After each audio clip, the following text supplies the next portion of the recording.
bini aadam oo dunida kor jooga afeelaatan saacadood u haysta cidna looga badin maayo. hadday sanawaadka nolosha tahayna in go'an baad haysataa, mid konton nool iyo mid lixdan noolba waqti go'an baad leedahay. waxay yidhahdaan waa mawlid aan takhsiinka aqbalin, ma kaydsamo oo hantida aqoonta waxyaabo badan waa la kaydin karaa bay yidhahdaan, laakiin waqtigu kama mid aha waxaa kaydka gala. afeelaatanka saacadood ay ku soo marayaan waana compulsory. waxay yidhaahdaan wuxuu ka mid yahay waxyaaba aan tacwiidka aqbalin. nolosha waxa kale oo dhan waa la gadan karaa, waa la kiraysan karaa, si unba waa la daynsan karaa, waxa kaloo dhan bay dhahaan nolosha. waqtigu intaana midna ma galo, ninka inoogu hantida badan le saacad ma heli kara dheeraada. afeelaatanka saacadood buu haystaa, geeridana saacad dib looma dhigi karo, waqtigiisu ku dhammaanaya. saa daraaddeed waxay yidhahdaan waqtigu waa mawlid muxadad ah, waa aan gelin, kayd ma galo, lama gadan karo, bedel ma galo, waad ku qasbantay inaad sarfida bay leedahay. qiimihiisuna wuxuunbuu ku kordhaa bay leeyihin sida looga faa'iidaysto. waqtiga qiimihiisu wuxuu ku kordhaa istiqlaalu sidaad uga faa'iidaysato. saacad qiimo leh iyo saacad aan qiimo lahayn labadaba waad soo maraysaa. haddii guud ahaan la eegana bay dhahdaan waa muddo majhuula inta aad dunida joogayso. saa daraaddeed waxay dhahaan qofka bini aadamka ah hantida dhabtee uu haystaa waa inta uu jirayo. hantida dhabtee aad leedahay waa inta uu jiro, waa ra'sulmaali alxaqiiqiga qofka bini aadamka haysto. imaam alxasan albasri raxmat ullaahi calayh ayaa waxaa laga sheegaa inuu odhan jiray ya bna aadam inama anta ayaam kulamaa dahaba yowmun dahaba bacduk. wareer nabi aadamow maalmuun baa tahay buu leeyahy, maalin markay kaa tagtaba qayb adiga ka mida baa tagtay. idan cimriga la sheegayo iyo waxaynu haysanno waa secondiskaas. secondisku adiga qiimo kuuma leh, laakiin nolosha marka la xisaabinayo mar buu jajabku qiimo leeyahay. qoladan orda maxay kala dheereeyaan? koon xufta carara waa secondis wax ka yar ayaa qiimo u sameeyey. idan thaniya ama second wax ka yar ayaa wan lagu galaa, ama tuu lagu galaa, ama jaayisad lagu helaa, ama magac lagu yeeshaa, ama kan lagu yeeshaa. haddaba waqtigu qofka bini aadamka ahay waa waqtigaa. waxaana cajiiba waqtigan aynu hadda joogno ee reer galbeedku waxay dadka bareen waxaan bini aadamku xoogu isticmaali jirin, oo ah dadku markuu xabaasha kusii dhawaadaba inuu farxo. birthdaygu waa maxay?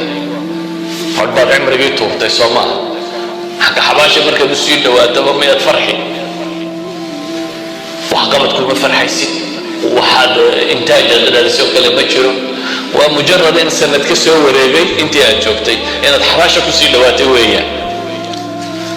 waqtiga caynkaa lehi ee sidaa qiimaha u leh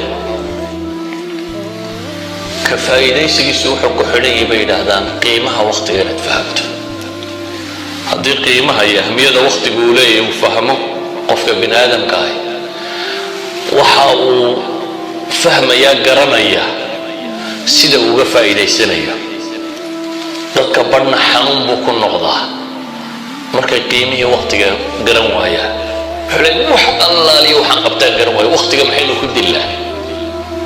haddaad dhimato waxa qur-aanku inoo sheegay bini aadamku inuu ku warwaraa waa maxay? rabbi irjicuun, ilaahu iceli. waa kan aad imika garan la'day si aad tidhaahdo ayaa calaacalku noqon doonaa ilaahu waqti yaroo dambe halaysiiyo.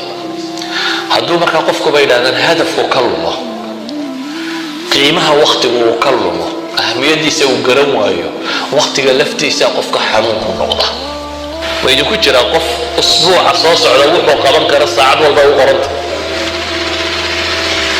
usbuuca soo socda waxa uu rabo inuu qabtaa u qorantay. idaarat alwaqtiga ay sheegayaan, time managementka ay sheegayaan waa intaa. waa inaad hadaf yeelato, to do list, qaa'imat alacmaal aad qaban doonto aad leedahay, jadwaladaad ku qaban doonto aad leedahay. qodobkooda saddexaad waa tartiib awlawiyaat, priority, say kugu kala muhiimsan yihiin. maxaa must ah inaad qabato, maxaase 50-50 ah, maxaad waqti haddaad u hesho ku xidhan, maxaa hadduu kugu dheeraado aad ka kala riixi kartaayo kanuu qaadan karaa. idan waxay idhahdaan prioritieskuna waa inay calaamadsan yihiin, colors bay ku isticmaalaan say u kala horeeyaan.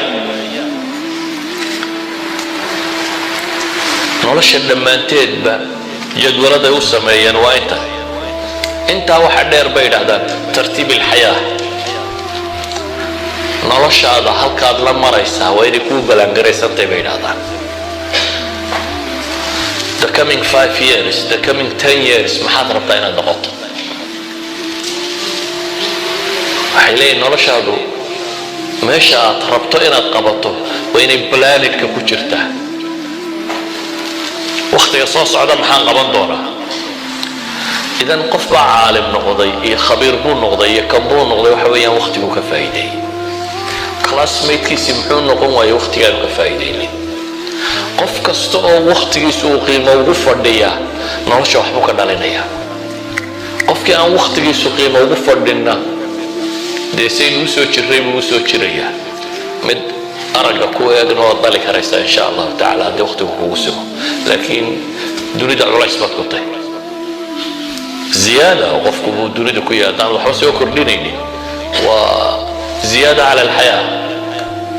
inaad sidii ilaahay u abuuray ugu dul taagnaataa iyadoo caqli alla ku siiya awood iyo tamar waxba kaa soo bixi waayaan, waa wax liita.